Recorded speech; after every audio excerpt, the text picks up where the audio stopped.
되게는 좋지만은 이제 안 맞는 사람이 있는 거죠. 우리가 화장품을 쓸 때 요거 좋아 요거 좋아 뭐 하는데 따라 써서 나한테 안 맞으면 안 맞는 거거든요.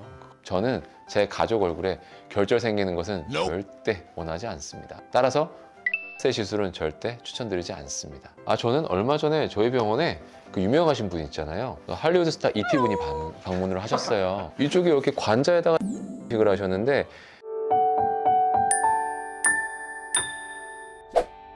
만약 우리 가족들이 시술을 받는다면 우리 원장님들도 뜯어 말릴 만한 시술이 무엇이 있을지 궁금하지 않으신가요? 그래서 준비해 보았습니다. 가족에게는 절대로 추천하지 않는 피부 시술 지금 공개합니다. 좋다고 하는 시술들을 따라서 하는 경우 되게는 좋지만은 이제 안 맞는 사람이 있는 거죠. 우리가 화장품을 쓸 때 요거 좋아 요거 좋아 뭐 하는데 따라 써서 나한테 안 맞으면 안 맞는 거거든요. 그리고 유행을 탈 수 있는 시술들 같은 경우에 특히 뭐 입술 필러라던가 이런 것들 모양이 그때그때 원하는 것들이 달라지게 되잖아요. 제거할 수 없는 어떤 물질들로 시술을 하게 되면 그게 나중에 크게 후회로 남는 경우들이 있더라고요. 그리고 우리가 예전에는 정말 괜찮고 많이들 찾으시는 시술이었는데 시간이 지나다 보니까 없던 부작용이 나타나는 시술도 있어요. 좀 오랜 시간 전에 칼슘 필러가 있었죠. 요즘 나오는 필러는 히알루론산 필러니까 그것들을 녹이는 효소가 우리 피 속에 돌아다니거든요. 시간 지나면 결국 녹아요. 근데 이마 필러를 이제 칼슘 필러로 했는데 이것들이 안쪽에서 이제 염증만을 일으키면서 그럼 이제 문제인 거죠. 뭐 시간도 오래되면 막 유착이 돼가지고 제거하기도 쉽지가 않고 굉장히 그렇게 힘들어하는 경우가 많았어요. 제가 봤던 최악의 칼슘 필러 케이스가 위관 쪽에다가 칼슘 필러를 많이 넣어놨는데 사실 위관 쪽은 굉장히 움직임이 많은 부위잖아요. 이 보톡스랑 보통 같이 잡아줘가지고 움직이지 않도록 시술을 해야 되는데 그거를 안 해줘서 이 위관 주름 사이로 칼슘 필러가 다 퍼지는 거예요. 그래서 이 주름선 가쪽으로만 불룩불룩하게 자리를 잡아가지고 이게 해결하러 온 병원을 돌아다니시는 분이 있었어요.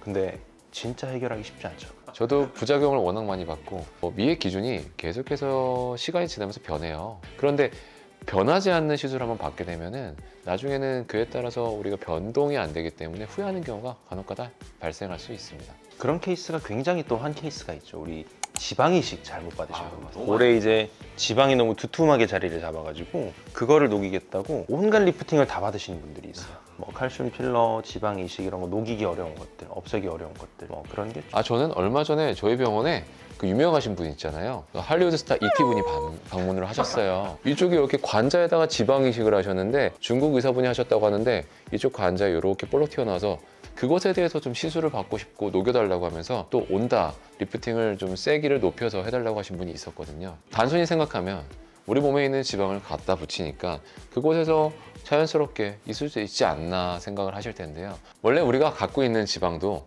잡아주는 경막이 있더라도 처지는데 그런 경막을 무시하고서는 외부에서 넣어주는 지방 이식은 더 처지겠죠. 그래서 저는 지방 이식은 정말 추천드리지 않는 바입니다. 그리고 무지성 토닝이 있습니다. 원장의 정확한 진단 및 환자의 최적화된 토닝이 아닌 레이저 토닝만 주구장창 반복하는 경우가 있는데요. 그렇게 되면 환자의 얼굴에 지속적인 무분별한 자극이 가해지게 되면서 염증 반응도 일어나고 그에 따라서 색소가 오히려 올라오기도 하고 무지성 토닝을 통해서 피부 장벽이 전반적으로 약해지기 때문에 생기는 증상들입니다. 따라서 저는 이렇게 계획 없이 반복적으로 하는 토닝은 절대 추천하지 않습니다. 그리고 제가 추천하지 않는 시술은 IPL 시술입니다. 아직까지도 IPL 시술을 많이 하는 곳들이 있는데요. 하지만 이런 IPL 시술들은 부작용을 발생시키는 경우가 오히려 많기 때문에 그 이후에 나온 최신의 장비들을 이용해서 색소 치료하시는 것을 권해드립니다. 엘란세 시술도 추천드리지 않습니다. 엘란세는 볼륨감도 필러처럼 굉장히 잘 올라가고 그만큼 많이 쓰였던 시술인데요. 하지만 시간이 지나면서 결절이 생기는 이런 부작용이 많이 생겼는데요. 한번 결절이 생기면 수술을 통해서 결절을 제거하는 것이 아니면 결절을 자연스럽게 제거하는 것은 굉장히 어렵습니다. 저는 제 가족 얼굴에 결절 생기는 것은 절대 원하지 않습니다. 따라서 엘란세 시술은 절대 추천드리지 않습니다. 결국에는 피부 타입이 다 다른 거, 이게 가장 중요할 것 같아요. 그래서 방금 저희가 말씀드렸던 시술들이 공통적으로 좀 나쁘다라고 생각되는 시술들을 말씀을 드린 거고 사실 좋다라고 하는 시술도 무분별하게 막 해서는 좋지가 않겠죠. 말씀 주셨던 것처럼 피부 타입이 다 다르기 때문에 개인의 피부 타입에 맞춰서 적절한 시술을 잘 권유하는 것이 좋은 결과를 위한 핵심이 아닐까 싶습니다.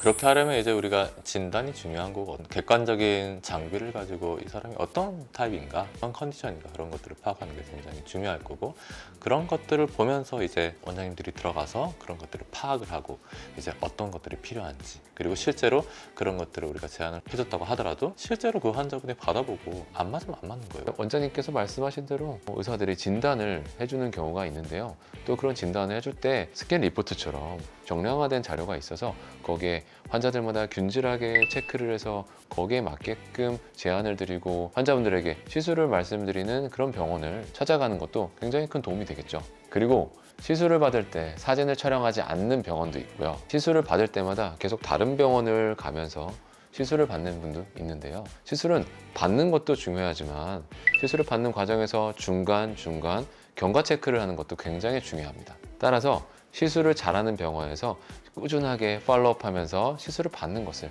추천드립니다. 오늘은 내 가족에게 절대 추천하지 않는 시술에 대해서 알아보았는데요. 오늘 얘기 드렸던 내용들 잘 참고하셔서 본인에게 맞는 좋은 시술 그리고 좋은 병원에서 관리받으시길 바라겠습니다.